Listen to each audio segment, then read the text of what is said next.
हार गई। मैंने इतनी कोशिश की मगर मैं हार गई। वो लोग जिन्हें मैं अपना समझती थी, अपना परिवार समझती थी, वो लोग आज मेरे बारे में क्या सोच रहे हैं? यही कि मैं एक धोखेबाज हूँ। उनकी नजरों में मैं गिर चुकी हूँ, पराई हो चुकी हूँ मैं। कितनी नफरत करते होंगे वो लोग मुझसे। क्या मैं उनकी नफरत के ही काबिल हूँ? क्या मैं इतनी बुरी हूँ? क्या मैं इतनी बुरी हूँ?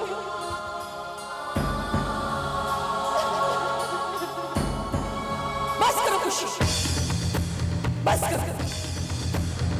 बार बार अपने आप को निर्दोष साबित करने की कोशिश मत करो। हम इतने नादान नहीं हैं कि तुम्हारी ये बात मान लो कि तुमने दुर्गा के साथ जो कुछ भी किया था उसके पीछे तुम्हारा दुर्गा को नुकसान पहुंचाने का कोई इरादा नहीं। ऐसे बेहुदा बातें। तुमने जो कुछ किया है जानबूझ कर किया। तुम्हारे दिल में सिर्फ खोट भरी है, खोट। खोट ही नहीं, झूठ भरा हुआ तुम्हारी हर बात। हमारे ही घर में रहकर हमसे ही धोखा करती रही। मैं तुम्हें कभी माफ नहीं करूंगा।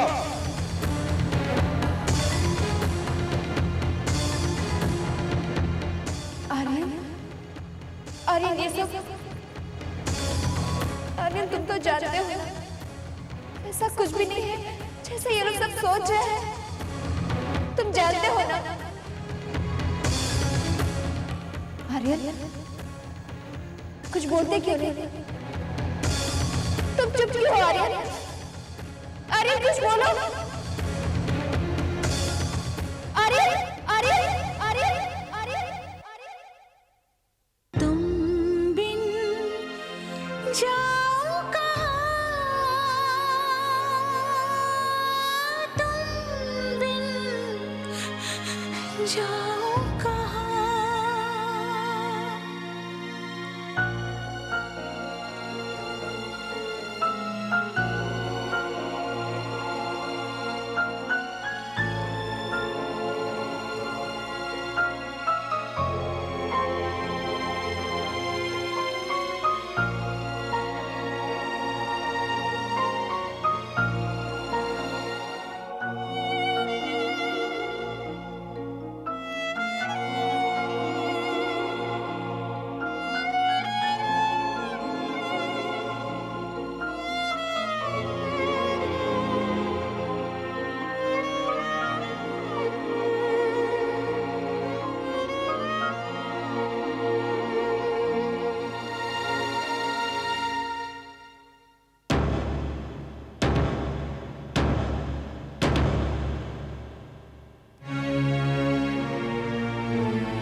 आर्यन,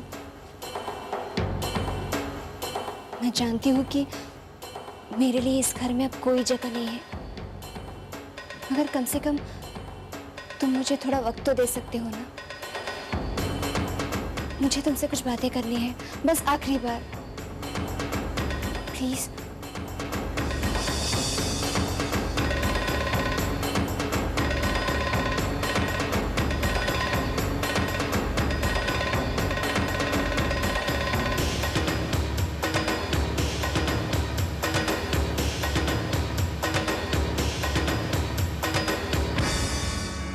कुछ कहोगे नहीं? कहने के लिए कुछ बाकी ही नहीं रहा। आर्यन, चाहे थोड़ा सा ही सही, जो वक्त हमने एक दूसरे के साथ बिताया है, क्या वो तुम्हारे लिए कोई मायने नहीं रखता?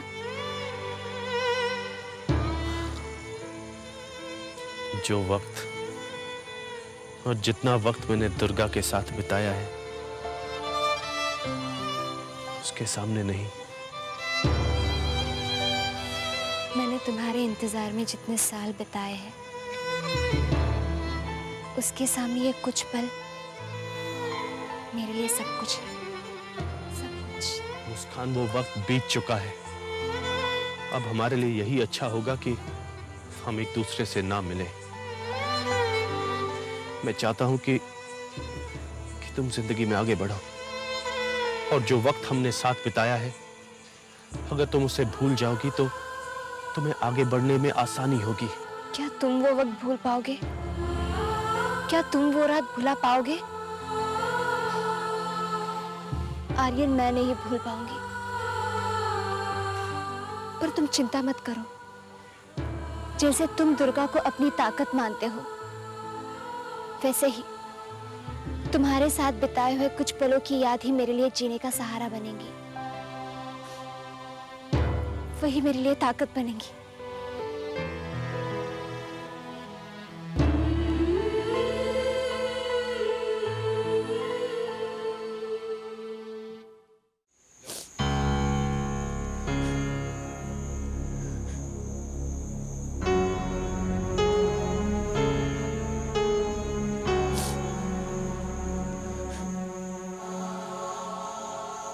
आप ठीक कहते थे नाना जी। मैं उस चीज की जिद कर बैठी थी जो कभी मेरी थी नहीं।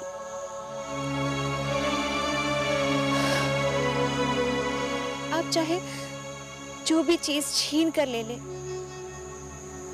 उसका सुख आप थोड़ी देर के लिए ही पा सकते हैं, लेकिन वो चीज आपके हाथों से वापस छीन ली जाती है। नाना जी, जिस घर को मैं अपना मानती थी, उस घर के लोगों ने मुझे घर से निकाल दिया। अब ना ही कोई मेरा अपना है और ना ही कोई मेरा घर। रह गया तो बस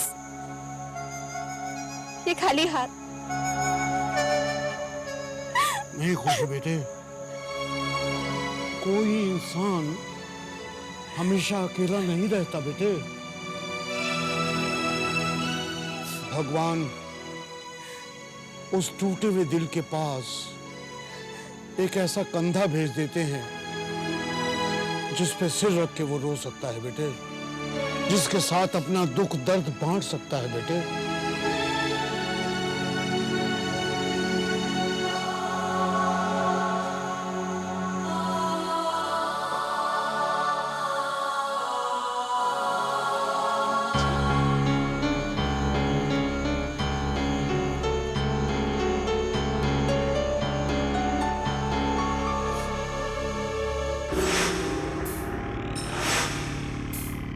दुर्गा जीत गई। वो खुशी को आर्यन से दूर करने में कामयाब हो गई, मगर मेरा काम अभी खत्म नहीं हुआ है। मुझे खुशी को पाना है, और जब तक मैं उसे पा नहीं लेती, मेरा कार्य अपूरा ही है। मैं नहीं जानती कि इस वक्त वो किस मन स्थिति से गुजर रही है। जब से खुशी यहाँ आई है, ऐसी ही है गुमसुम। आज 7 दिन हो गए बेटे, ना किसी से बात करती है, ना कुछ कहती है, ना सुनती है। और हाँ बेटे, वो दिल्ली से शालिनी जी का फोन आया था। वो भी खुशी से बात करना चाह रही थी, लेकिन इसने बात ही नहीं की। वो कहने लगी कि मैं भी जल्द से जल्द यहाँ आने की कोशिश करूंगी। तुम भी आ जाओ तो अच्छा है। इस दुख सुख की घड़ी में अपने चाहने वालों को साथ हो बेटे तो तसल्ली रहती है। आपकी बात ठीक है पापा, लेकिन क्या वो हमें अपने चाहने वालों में से मानती है? ये वक्त के लिए शिकवे का नहीं है। भूल जाओ पुरानी बातों को। बेटे देखो, खुशी को भी अपने किए पे पछतावा है। मैं अपनी बेटी को अच्छी तरह जानती हूँ पापा। आज तक उसने जो कुछ भी किया है उस पर उसे कोई पछतावा नहीं हुआ। और ये जो आप बात बता रहे ना, ये सिर्फ 1-2 दिन की बात है, फिर खुशी। नहीं नहीं बेटे, ऐसा नहीं कहते। देखो बेटे, जब तुम खुद अपनी आंखों से उसकी ये हालत देखोगी ना तो तुम्हें विश्वास हो जाएगा। इसलिए बेटे मैं कहता हूँ तुम जल्द से जल्द अपनी बेटी के पास वापस आ जाओ। आ जाओ बेटे, बाय। पता नहीं खुशी को और क्या क्या देखना बाकी है, उसकी किस्मत में क्या लिखा है। कौन सा पल, कौन सी घड़ी ठीक होगी मेरा कार्य शुरू करने के लिए।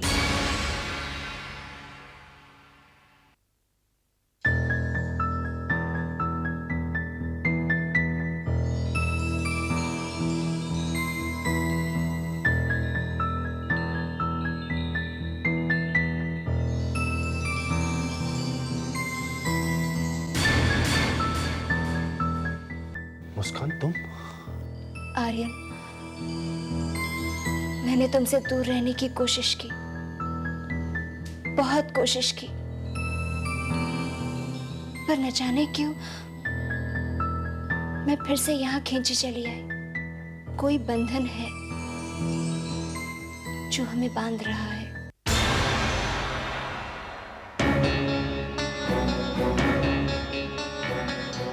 मेरे मन पर जो बोझ है मुझे बेचैन किया जा रहा है। पिछले कुछ दिनों से जैसे अपने ही नर्क में जल रहा हूँ। ये सोच सोच कर खुद को दोष दिए बिना नहीं रह पाता हूँ कि मैंने दुर्गा के विश्वास को तोड़ दिया। दुर्गा जब सुनेगी तो उसे कितना बुरा लगेगा। इससे पहले कि दुर्गा को ये बात कहीं और से पता चले, यही बेहतर होगा कि मैं सारी सच्चाई साफ साफ दुर्गा को कह दूं। I must tell her.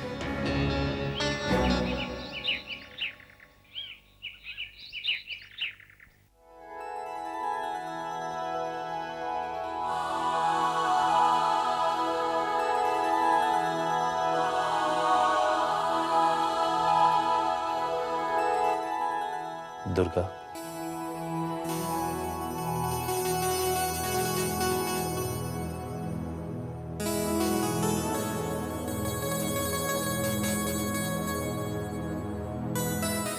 Durga Puja तो कर चुकी, अब आंखें खोल लो।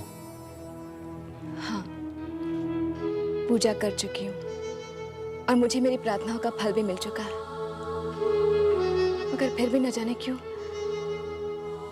आंखें खोलने से डरती हूँ कि कहीं ये खूबसूरत सपना टूट ना जाए। ये पिछले कुछ दिन खूबसूरत सपने ही तो हैं। मेरा परिवार, तुम्हारा प्यार। दुर्गा, मुझे तुमसे कुछ कहना है। जरूर कहो, मगर आर्यन, अगर कोई बुरी बात है तो प्लीज कुछ मत कहना, सुन नहीं पाऊंगी। इतने दुखों को झेलकर मैं तुम तक पहुंच पाई हूं कि अब कोई भी बुरी बात सुनने की हिम्मत नहीं है मुझ में। आर्यन, मुझसे वादा करो कि अब हमारी जिंदगी में कुछ नहीं बदलेगा। यही कहना चाह रहे थे ना तुम मुझसे? देखा, मैं जान गई तुम्हारी दिल की बात। हाँ, यही कहने जा रहा था। अब तो आंखें खोल लो। नहीं, पहले वादा करो कि मेरा ये सुंदर सपना कभी नहीं टूटेगा। Promise me. मैं तुमसे वादा करता हूँ दुर्गा, तुम्हारा ये सपना कभी नहीं टूटने दूंगा।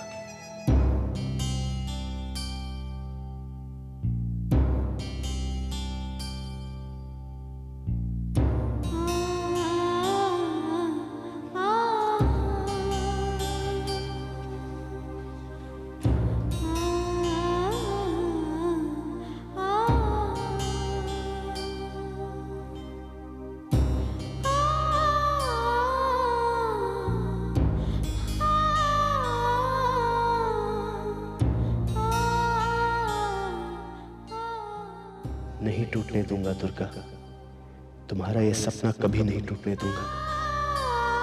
वो सच्चाई नहीं बताऊंगा जो बताने आया था। मम्मा,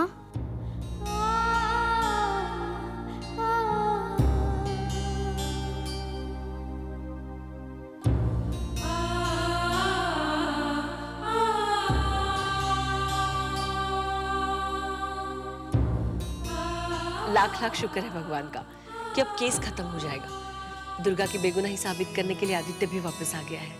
ये किस्मत भी कभी कभी बड़े अजीब से खेल खेल जाती है। जब बुरा वक्त होता है तो कुछ भी अच्छा होते हुए दिखाई नहीं देता, लेकिन जब अच्छा वक्त आता है तो बुरा वक्त याद ही नहीं आता। अब देखो ना, ये बुरे वक्त की परछाई भी धीरे धीरे मिटने लगी है, ऐसा लगता है। मुझे भी ऐसा ही लगता है। रात गई बात गई, अब इस घर में बीती हुई बातों के लिए कोई जगह नहीं है। तुम दोनों जो नई शुरुआत करना चाहते हो वो होगी, होनी ही चाहिए, लेकिन उसके लिए आर्यन और दुर्गा की फिर से एक बार शादी होगी। हाँ, और इससे पहले कि तुम दोनों की शादी हो, मुझे लगता है तुम्हें... मैं जानता हूं कि मुझे क्या करना है। गुरुजी, खुशी आज बहुत दिनों के बाद घर से बाहर निकली है। वो तो मंदिर आने को राजी नहीं थी। मैंने उससे कहा कि बेटे नवरात्रे शुरू हो गए हैं, तो वो मंदिर आई। गुरुजी, अब तो बस दिल की एक ही इच्छा है कि खुशी धीरे धीरे अपनी नई जिंदगी शुरू कर दे।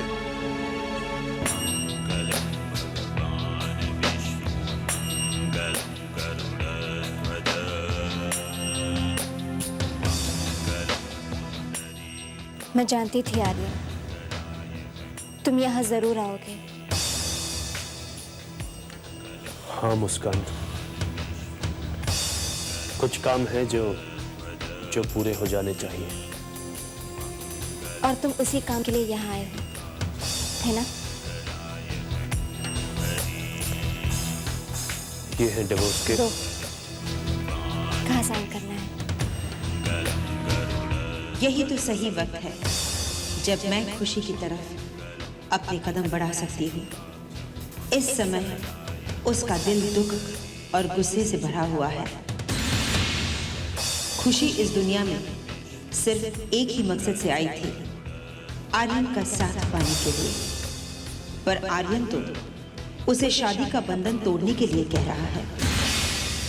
मेरे लिए भी यही सही मौका है कि मैं आर्यन और खुशी के बीच और फासले पैदा कर दूं।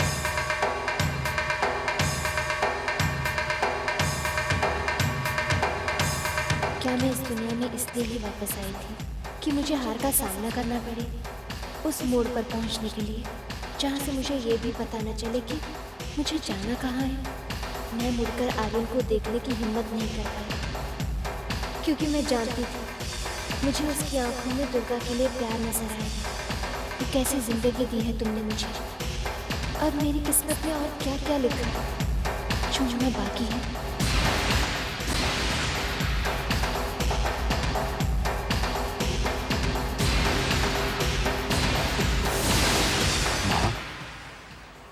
इसे इस कांड का अंत माना जाए या एक नया आरंभ?